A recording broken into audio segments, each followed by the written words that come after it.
ಹಿಂದಿನ ವಿಡಿಯೋದಾಗ ಈ ಸೂತ್ರ ಮಾತ್ರ ಹೇಳಿದ್ದೆ. ಈ ಉದಾಹರಣೆಯೊಂದಿಗೆ ನೋಡೋಣ. ಇಲ್ಲಿ ಎ ಮತ್ತು ಬಿ ಅಂದರೆ ಎರಡು ಸಂಖ್ಯೆಗಳು, ಎಲ್ ಮತ್ತು ಎಚ್ ಅಂದರೆ ಲಸ ಮತ್ತು ಮಸ ಅಂತ ಹೇಳಿದ್ದೆ. ಈಗ ಎರಡು ಸಂಖ್ಯೆಗಳು 12 ಮತ್ತು 18 ತಗೊಳ್ಳೋಣ.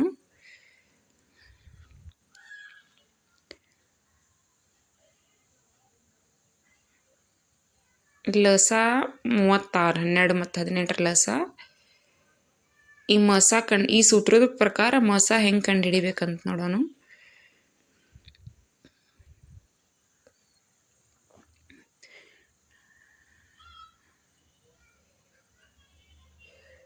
ಈ 36 ಈ ಸಮಚಿಹ್ನೆ ದಾಟಿ ಈ ಕಡೆ ತಗೊಂಡ್ರೆ ಡಿವೈಡೆಡ್ ಬೈ ಆಗುತ್ತೆ. Is equal to H. 12 ಒಂದ್ಲೆ 12, 12 ಮೂರ್ಲೆ 36, 3 ಒಂದ್ಲೆ 3 6ಲೆ 18. 6 ಈಸ್ ಈಕ್ವಲ್ ಟು ಎಚ್. ಆದ್ದರಿಂದ ಎಚ್ ಅಂದ್ರೆ ಮಸ ಈಸ್ ಈಕ್ವಲ್ ಟು 6.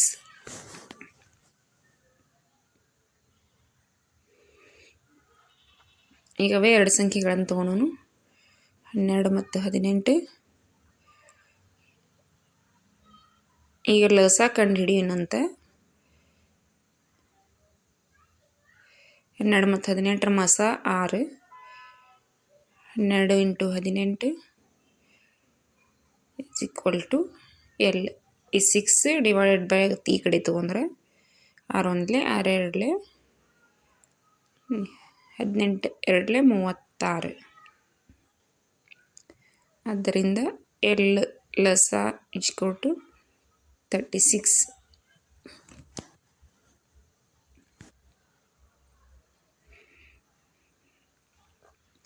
ಈಗ ಒಂದು ಸಂಖ್ಯೆ ತಗೊಳ್ಳೋಣ, ಒಂದು ಸಂಖ್ಯೆ ಕಂಡುಹಿಡಿಬೇಕು. ಲಸ 36 ಮಸ 6, ಒಂದು ಸಂಖ್ಯೆ 18, ಇನ್ನೊಂದು ಸಂಖ್ಯೆ ಯಾವುದು ಅಂತ.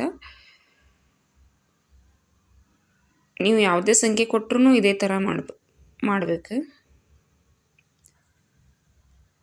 18 ಒಂದೇ 18 ಎರಡ್ಲೆ 2 into 6 is equal to 12. A is equal to 12.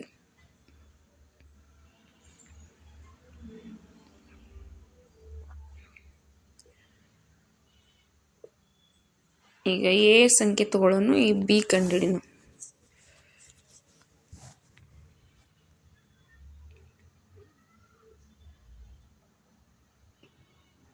B is equal to 6 into 36 divided by 12. 12 ones are 12, 3s are 6 into 3, 18. ಆದ್ದರಿಂದ ಬಿ ಇಸ್ ಈಕ್ವಲ್ ಟು 18.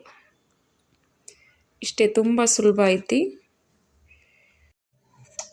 ಈ 4ರೊಳಗೆ 3 ಕೊಟ್ಟು ಯಾವುದೇ ಒಂದು ಕಂಡು ಹಿಡೀರಿ ಅಂತ ಕೇಳ್ತಾರೆ. ಅದು ಲಸ ಆಗಿರ್ಬೋದು, ಮಸ ಆಗಿರ್ಬೋದು, ಇಲ್ಲ ಎರಡು ಸಂಖ್ಯೆಗಳಲ್ಲಿ ಯಾವುದೇ ಒಂದು ಸಂಖ್ಯೆ ಕೇಳ್ತಾರೆ. ಈ ಸೂತ್ರ ಉಪಯೋಗಿಸಿ ಮಾಡಿದರೆ ತುಂಬ ಸುಲಭ ಐತಿ. ಮುಂದಿನ ವಿಡಿಯೋದಾಗ 10ನೇ ತರಗತಿಯ ಮೊದಲ ಅಧ್ಯಾಯದಾಗ ಅಭ್ಯಾಸ ಕೊಟ್ಟಿದ್ದಾರೆ ನೋಡ್ರಿ. ಕೊಟ್ಟಿರುವ ಸಂಖ್ಯೆಗಳನ್ನು ಅವಿಭಾಜ್ಯ ಅಪವರ್ತನಗಳ ಗುಣಲಬ್ಧವಾಗಿ ಪರಿವರ್ತಿಸಿ ಅಂತ ಆ ವಿಡಿಯೋದೊಂದಿಗೆ ಬರ್ತೀನಿ. ನಮಸ್ಕಾರ.